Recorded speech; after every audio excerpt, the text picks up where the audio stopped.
ಎಲ್ಲ ಬಂಗಾಡಿ ಮನೆ ಮನೆಗೆ ಸಂತೋಷ ಹಿರಿ ಹಿರಿ ಎಲ್ಲರಿಗೂ ಮಕರ ಸಂಕ್ರಾಂತಿಯ ಹಾರ್ದಿಕ ಶುಭಾಶಯಗಳು.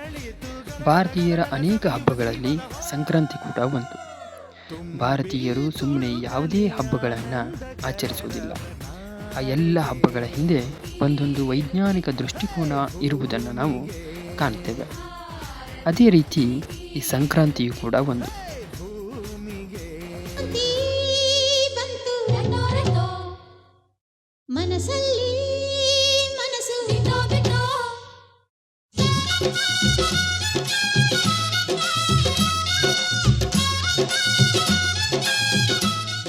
ಸಾಮಾನ್ಯವಾಗಿ ನಾವೆಲ್ಲ ಗಮನಿಸಬಹುದು, ಬೇಸಿಗೆ ಕಾಲದಲ್ಲಿ ಹಗಲಿನ ಅವಧಿ ಹೆಚ್ಚಾಗಿದ್ದು ರಾತ್ರಿಯ ಅವಧಿ ಕಡಿಮೆಯಾಗಿರ್ತದೆ.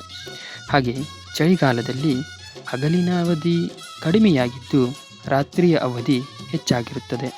ಈಗ ನೀವು ಗಮನಿಸಬಹುದು, ಅದೆಷ್ಟು ಬೇಗ ಕತ್ತಲಾಗ್ತಾ ಇದೆ.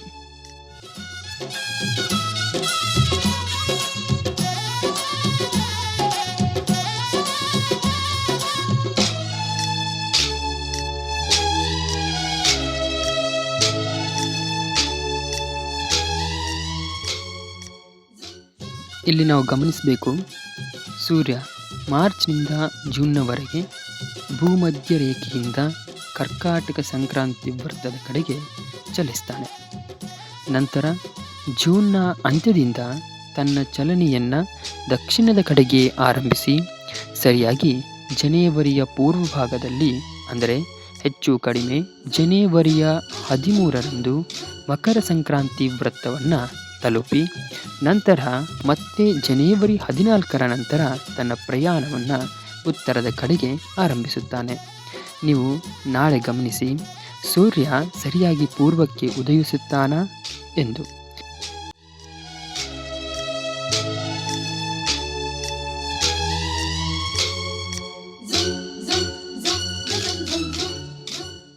ವರ್ಷದ 2 ದಿನದಂದು ಮಾತ್ರ ಸೂರ್ಯ ನೇರವಾಗಿ ಪೂರ್ವಕ್ಕೆ ಉದಯಿಸುವುದು. ಇಲ್ಲಿ ನೋಡಿ, ಈ ಸಂಕ್ರಾಂತಿಯನ್ನು ನಮ್ಮ ಭಾರತ ದೇಶದ ಅನೇಕ ಪ್ರದೇಶಗಳಲ್ಲಿ ಆಚರಿಸುವುದುಂಟು. ಆದರೆ ಅವುಗಳಿಗೆ ಆ ಪ್ರದೇಶದಲ್ಲಿ ಪ್ರಾದೇಶಿಕವಾಗಿ ಇಟ್ಟಂಥ ಹೆಸರು ಮಾತ್ರ ವಿಭಿನ್ನ. ಹೇಗೆ ಕರ್ನಾಟಕದಲ್ಲಿ ಮಕರ ಸಂಕ್ರಾಂತಿ, ತಮಿಳುನಾಡಿನಲ್ಲಿ ಪೊಂಗಲ್, ಗುಜರಾತ್ನಲ್ಲಿ ಉತ್ತರಾಯಣ ಎಂದು ಕರೆಯುತ್ತಾರೋ, ಹಾಗೆ ಪಂಜಾಬ್ನಲ್ಲಿ ಲಹೋಡಿ ಅಥವಾ ಮಾಹಿ ಎಂದು ಕರೆಯುತ್ತಾರೆ. ಹಾಗಾಗಿ ಹಬ್ಬ ಒಂದೇ ಆದರೂ ನಾಮಗಳು ಮಾತ್ರ ಹಲವು.